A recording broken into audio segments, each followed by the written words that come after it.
Hello, beautiful people. Welcome to Global Happenings today. Nigerian election have gathered a lot of international concern, and the United States of America (US) is not left out, as they have decided to wage in and become fully involved in the whole process. And I guess this may come like good news. It depends on whose friends you are actually lying. Let's quickly hit the ground running. The United States of America, under the Secretary of State for Political Affairs, Victoria Nuland, has said that the United States government is strategically interested in Nigeria because the country practices democracy and is the sole decider in the growth of the African continent.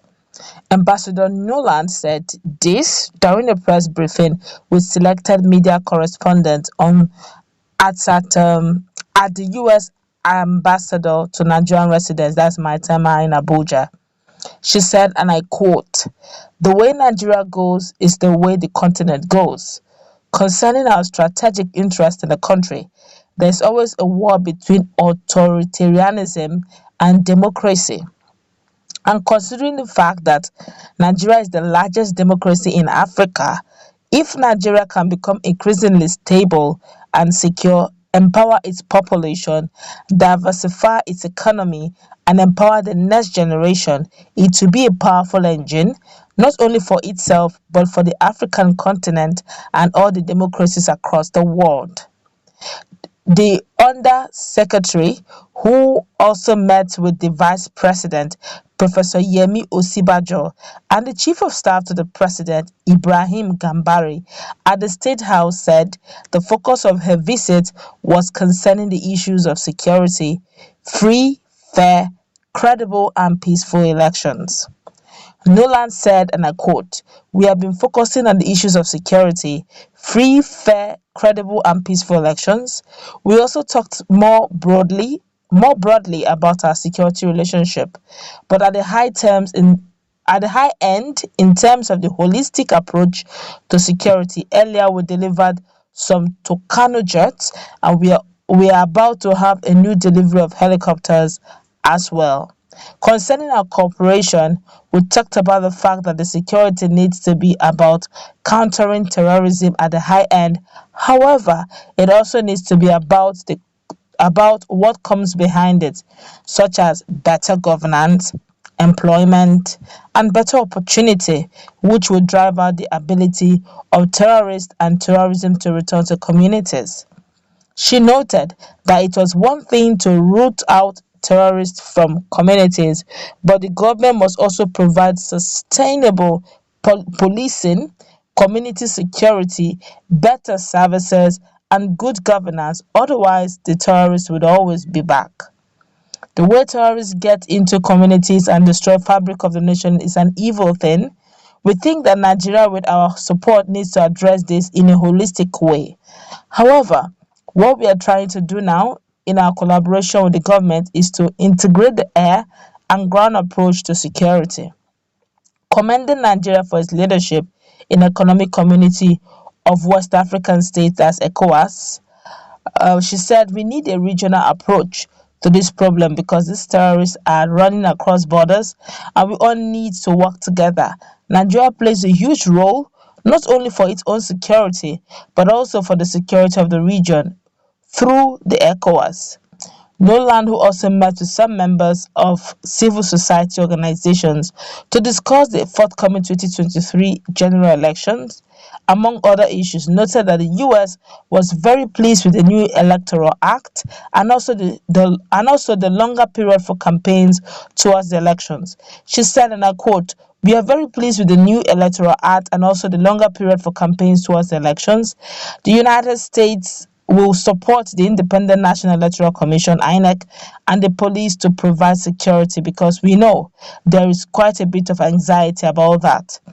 The Undersecretary also stated that the United States was interested in having investors in Nigeria, but there was a need to have an enabling environment considering the issue of corruption.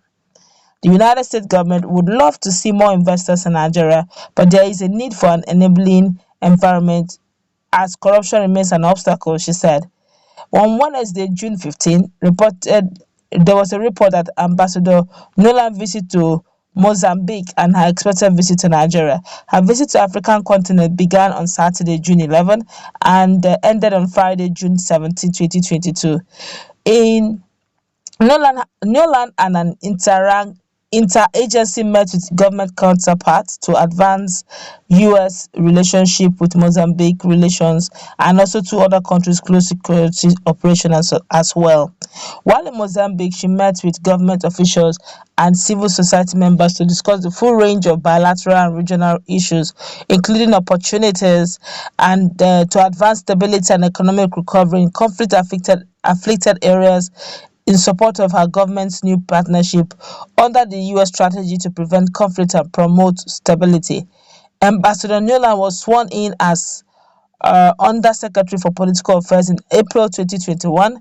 Before that, she was a senior counselor of Albert Stonebridge Group, a global strategic advisory and commercial diplomacy firm based in Washington, D.C.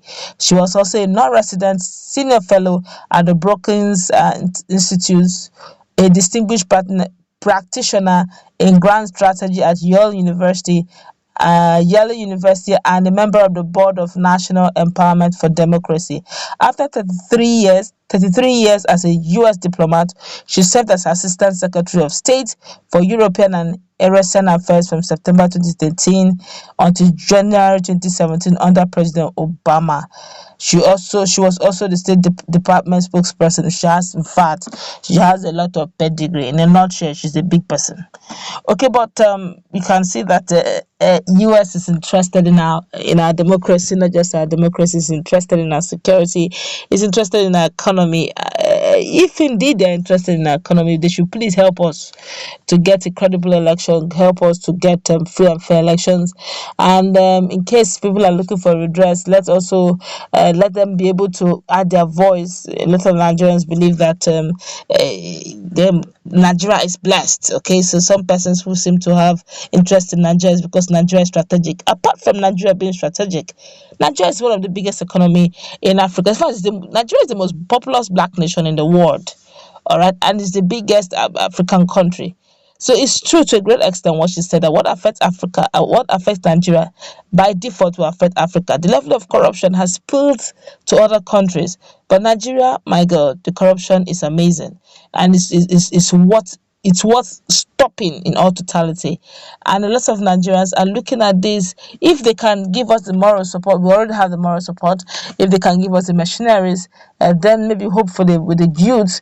And if they can also see the yearnings, since they just mentioned something about insecurity and corruption, seeing the yearnings of Nigerians and the pedigree, they should actually look towards hearing the voices of the people. In a moment, you're going to find out, as time goes by, we'll find out the voice of the people as the trend keep moving. That's going to wrap it up. Let's meet in our comment section.